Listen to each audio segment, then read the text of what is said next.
projet de loi constituera un progrès important pour nos services de renseignement et pour notre démocratie. Je n'ai pas, monsieur le député, je n'ai jamais sans carence. C'était une opération extrêmement difficile, dans un pays où il n'y avait plus d'État, il n'y a jamais eu d'État. Le deuxième volet du titre qu'on avait posé pour la conférence et par lequel on peut essayer d'avancer en fait sur, je vois qu'il est 20h, je ne sais pas combien de temps il me reste, dans lequel on peut essayer de commencer à avancer sur ce que nous on entend par démocratie et pourquoi c'est radicalement opposé à tout ce que je viens de décrire. Pour ça, je voudrais m'arrêter sur l'expérience de la Commune de Paris.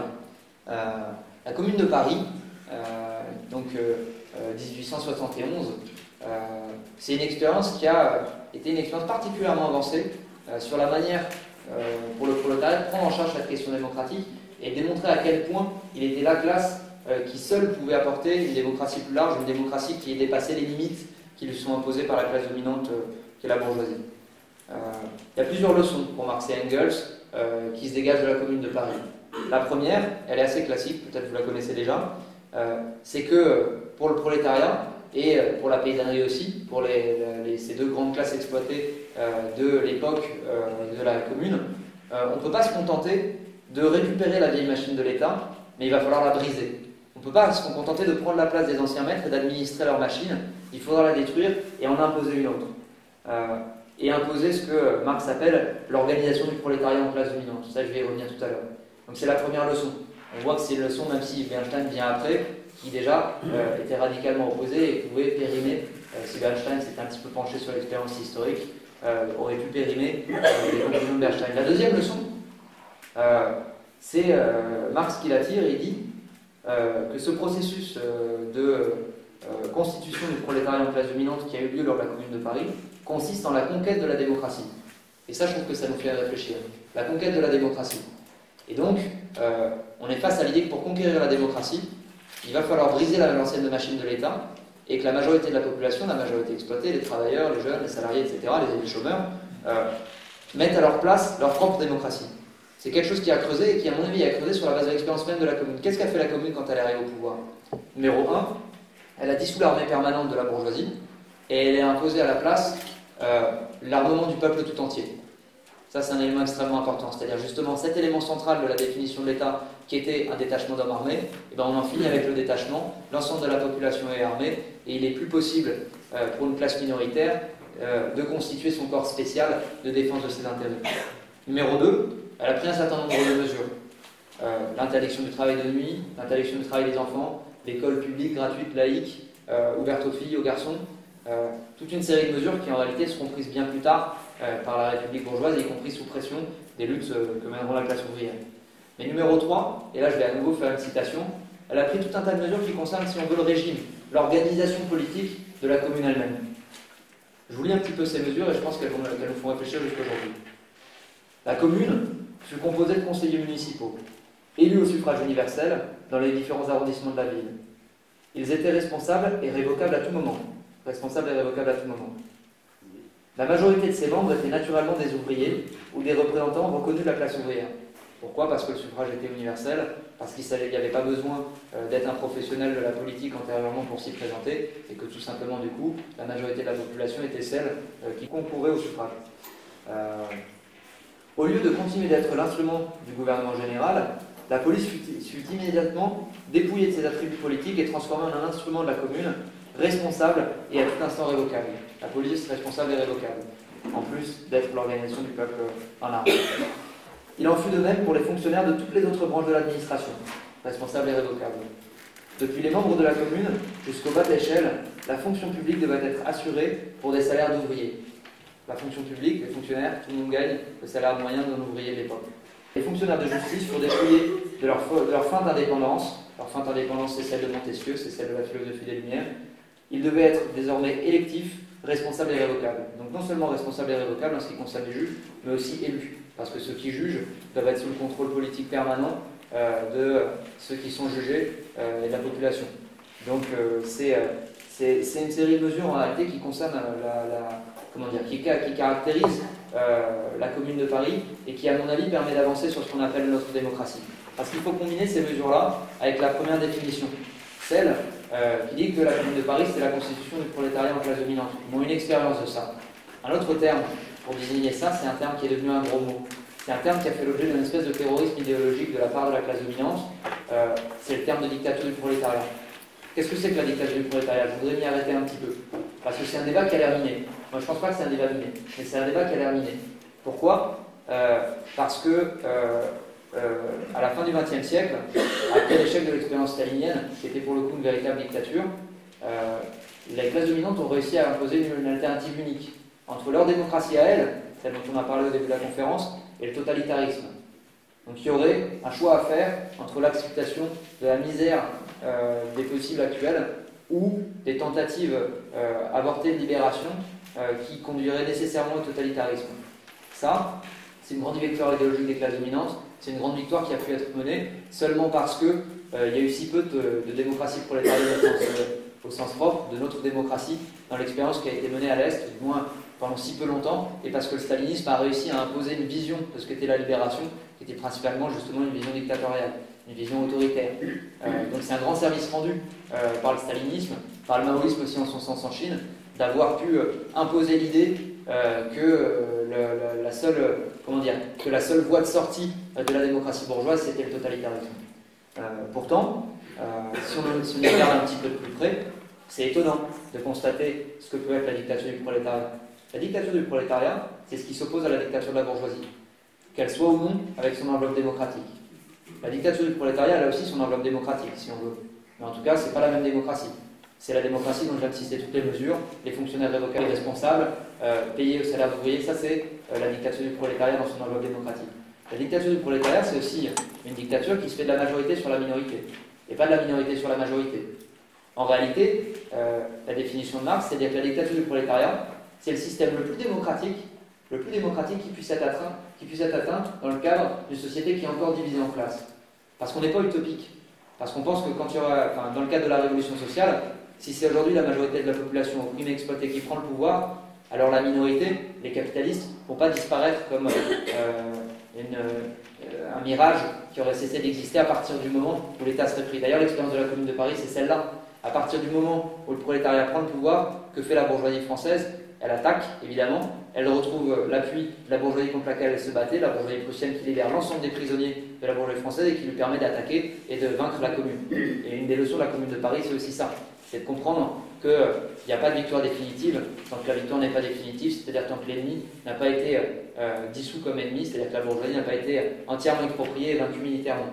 Et c'est pour ça qu'il y a ce pouvoir exceptionnel qui est la dictature du prolétariat. Et je pense que le poser comme ça, c'est une manière de déminer le débat, et surtout c'est une manière de se donner un droit qui nous a été ôté quand on nous a imposé l'alternative entre démocratie bourgeoise et totalitarisme. Ce droit qui nous a été ôté, c'est le droit de contester la démocratie bourgeoise elle-même et de poser ceux qui la subissent comme un potentiel alternatif, comme potentiellement l'avenir de l'humanité. Et donc je pense que c'est non seulement pas un débat miné, mais c'est en plus pas quelque chose d'anodin. En réalité, après, il y a effectivement, après la Commune de Paris, il est vrai qu'il y a l'histoire de la révolution russe. Mais souvent, au motif du bilan du stalinisme, on efface ce qui a été le début de la révolution russe. Notamment, on efface une chose, c'est les soviets. Les soviets, ça veut dire conseil en russe. Et qu'est-ce que c'est que les soviets?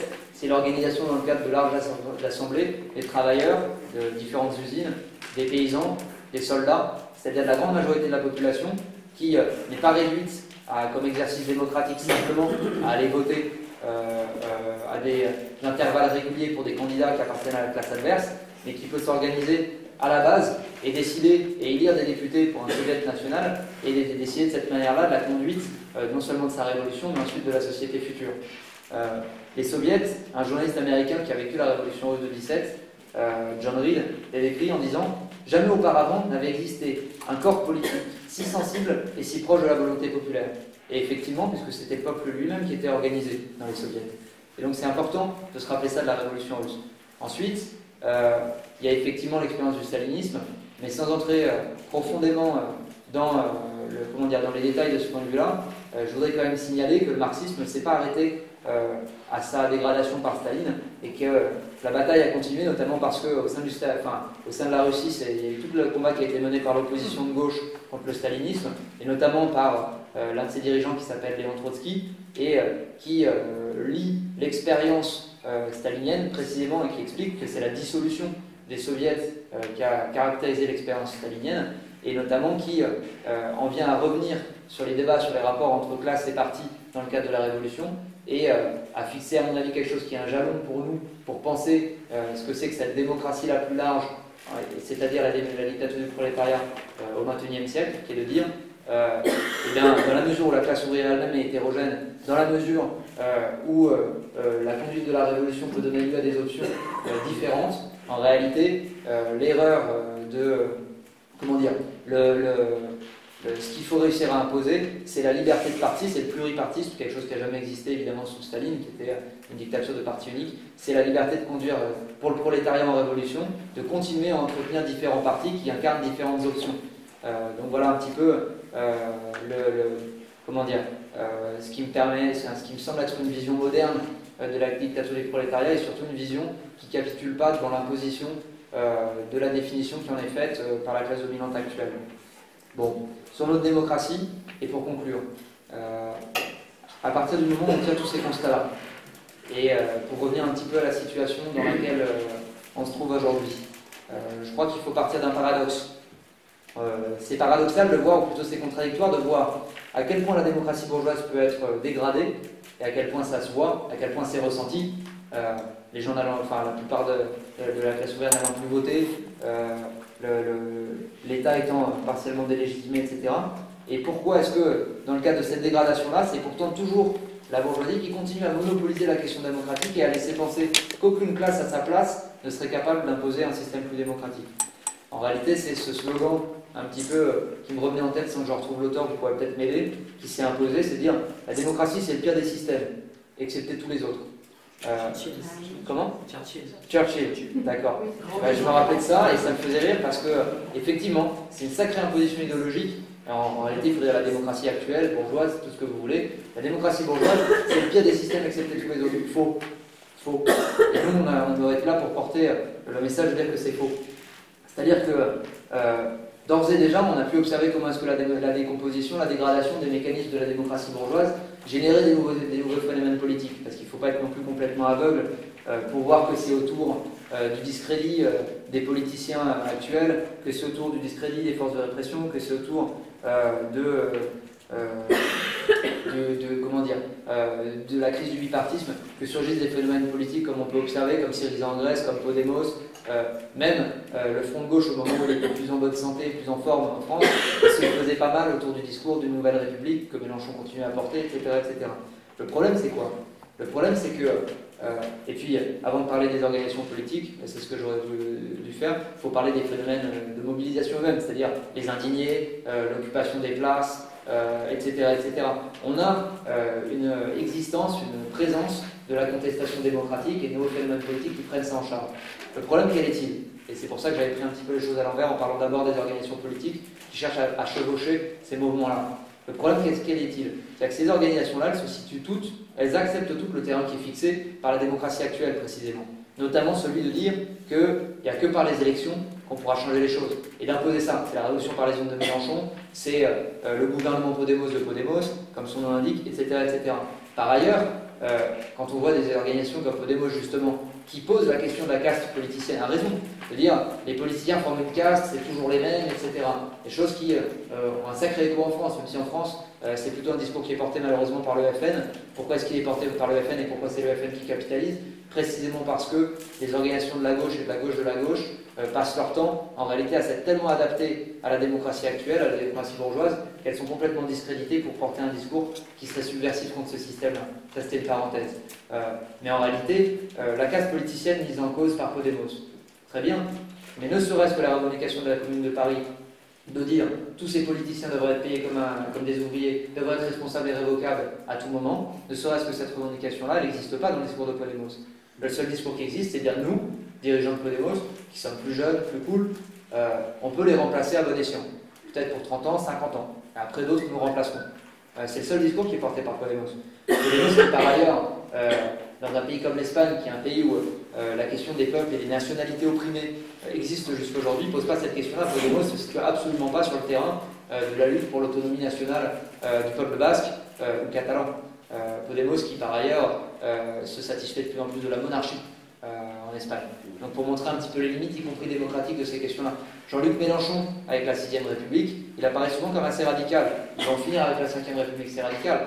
Le problème, c'est de refaire à peu près la même chose, ou de refaire plutôt la 4ème ou la 3ème République, et de se situer sur un terrain d'une 6ème République, qui est une 6ème République avec la présidence, comme Mélenchon en fait est plutôt candidat à cette fonction-là, il n'est pas très désireux de la supprimer, avec le Sénat, qui est une chambre très aristocratique, pas élue directement, etc. Une 6ème République avec la police, une 6ème République avec les interventions extérieures, et j'ai peu ou prou toutes les organisations composantes du Front de gauche soutiennent en fait les interventions en Libye, en Centrafrique, etc. Voilà le problème un petit peu d'organisation qui pose la question démocratique, ça on ne peut pas le nier, mais qui la pose dans le cadre de la démocratie actuelle. Moi il me semble que le problème de ce cadre de la démocratie actuelle, il vient essentiellement parce qu'il y a un grand absent de l'équation. C'est la dernière idée que je voulais mettre en avant. Il y a un grand absent de l'équation de la lutte démocratique, et ce grand absent, c'est précisément l'acteur qui était au centre du bilan tiré par Marx de la Commune de Paris, c'est-à-dire la classe ouvrière. Il y a un grand silence de la classe ouvrière dans ces discussions-là. Et c'est pour ça aussi, tout à l'heure je disais en France, le FN capitalise sur ces questions-là bien plus que la gauche, en partie parce que justement la gauche est mouillée jusqu'au cou dans la gestion de ce système-là, dans ces scandales, etc., etc. Mais en tout cas, la classe ouvrière, qui est la classe majoritaire, apparaît comme grand accent de l'équation. Marx, il avait une phrase qui peut paraître paradoxale venant de quelqu'un qui s'est souvent fait traiter d'ouvriériste. Il avait une phrase en disant « L'opposition à l'État est le critère d'une politique populaire ». Et je trouve que ça fait réfléchir à cette phrase-là, parce que ça permet de comprendre pourquoi est-ce qu'effectivement la prise en charge des questions démocratiques par la classe ouvrière est un critère à travers lequel la classe ouvrière pourrait reconquérir sa légitimité à s'adresser aux autres secteurs opprimés de la population. Marx disait ça par rapport aux paysans. Marx disait l'expérience du capitalisme est différente pour les paysans et les ouvriers. Les paysans, très souvent, sont de tout petits capitalistes, propriétaires de leurs terres, etc. Donc c'est pas la même chose que les ouvriers. En revanche, l'expérience de l'État, elle est très similaire. Et pour construire l'alliance, c'est-à-dire quoi? Répression, expropriation sauvage, loi qui change, etc., etc. Et pour conquérir l'alliance entre le prolétariat et la paysannerie, qui aurait pu être le fondement de la victoire de la commune si elle s'était étendue à l'échelle nationale, pour conquérir cette alliance-là, il faut que le prolétariat soit capable de démontrer à la paysannerie qu'il est le principal opposant contre la répression d'État, contre les privations, contre les injustices que subissent les paysans. Et je pense qu'on peut se poser le même problème aujourd'hui en ce qui concerne la jeunesse et les travailleurs qui habitent dans ce qu'on appelle les banlieues, qui sont soumis au jour le jour à la répression d'État. Comment est-ce que le mouvement ouvrier organisé pourrait conquérir cette alliance extrêmement subversive avec non seulement toute la part issue de l'immigration de la classe ouvrière elle-même, mais aussi la jeunesse des quartiers, et bien seulement en combattant la répression d'État qui s'abat sur les quartiers. Il en va de même pour la jeunesse des lycées, particulièrement des lycées pro. Si vous regardez à l'intérieur des lycées pro, simplement pour donner cet exemple, c'est tout un secteur de la jeunesse qui est soumis à une délégation pour le coup directement dictatoriale. On n'a absolument pas voix au chapitre. Si le mouvement ouvrier était capable de poser ces questions-là, poser les questions de ce que c'est que la répression des femmes, la répression des personnes LGBT, alors seulement il pourrait se poser comme candidat à l'organisation d'une nouvelle société, il pourrait rencontrer la confiance de la majorité de la population qui n'est pas entièrement ouvrière, mais qui a le point commun avec la classe ouvrière de subir la répression d'État. Voilà la réflexion de Marx, et je pense qu'il faut qu'on s'intègre dans cette réflexion-là. Comment le faire? Je pense que le programme de la Commune de Paris peut déjà nous inspirer. Il faut réussir en fait à se doter et à doter le mouvement ouvrier d'un programme de lutte radicale contre la démocratie actuelle. C'est-à-dire d'en finir avec le Sénat, qui est, comme je disais tout à l'heure, une chambre où se concentre l'ensemble des mini-aristocrates qui persistent, qui sont élus. C'est des gens qui sont élus par des conseillers généraux, des conseillers régionaux, par des maires. C'est des notables élus par des notables, en réalité, et qui ont le pouvoir de partager avec l'Assemblée nationale la mise en place des lois. Par exemple, il vient de se passer quelque chose, c'est que dans le cadre de la loi Macron, qui était déjà extrêmement réactionnaire, le Sénat a encore fait faire un pas à droite important à cette loi-là, pour donner un exemple. C'est la suppression de la présidence de la République, qui est le trait bonapartiste de la Ve République, et ce qui permet en réalité de placer un espèce de guide, un espèce de chef, au-delà de la volonté populaire pendant plusieurs années. C'est la fusion entre le pouvoir législatif et le pouvoir exécutif, parce qu'il faut que ceux qui légifèrent soient ceux qui mettent en action.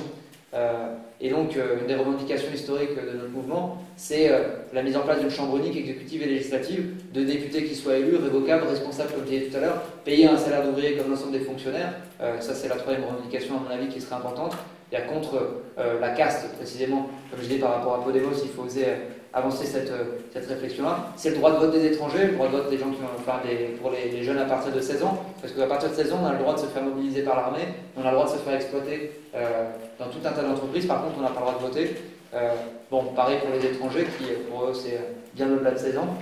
C'est l'élection des juges, c'est la dissolution des corps de répression, etc., etc. Sans prendre en charge ce programme-là, il ne sera pas possible pour le prolétariat de sortir de l'ombre et de se poser comme candidat au pouvoir et comme candidat à la mise en place d'une nouvelle société qui soit débarrassée de l'exploitation et de l'oppression. Je termine avec une dernière citation d'Engels, qui est elle aussi assez radicale et qui permet de comprendre un petit peu l'enjeu qui est celui de la discussion de ce soir, à mon avis, avant d'ouvrir précisément la discussion. Engels dit « La société qui réorganisera la production la production sur la base d'une association libre et égalitaire des producteurs, reléguera toute la machine de l'État là où sera dorénavant sa place, c'est-à-dire au musée des Antiquités, aux côtés du rouet et de la hache de bronze. » Donc l'État, ça a été effectivement une technique par laquelle les classes dominantes ont réussi à dominer depuis l'invention des classes dans l'histoire de l'humanité. Cette technique, comme toute autre, comme la hache de bronze, dit Engels, l'âge de bronze qui est déjà au musée des Antiquités depuis je ne sais pas combien de temps avant Jésus-Christ, et bien cette technique, elle peut être reléguée comme un instrument du passé, comme un vieil instrument de torture du passé complètement périmé par la dynamique révolutionnaire elle-même et la mise en place d'une société sans classe, c'est-à-dire aussi sans État. Pour terminer, pour ouvrir aussi la discussion, ce qu'on peut faire, c'est peut-être commencer, j'en avais discuté avec Gaëtan, par une première intervention qu'on confie aux camarades pour raconter un petit peu, enfin témoigner un petit peu de l'expérience de répression directe que lui il a subie dans la logique des mises à nu dont je parlais au début de mon intervention. Et puis après on ouvre le débat, on peut faire circuler ce micro-là, ou je ne sais pas s'il y en a un autre, et que tout le monde se sent libre de parler, de poser une question, une critique, de remettre en cause un truc qui a été dit, ou d'approfondir, ou voilà, on peut discuter dans cette logique-là.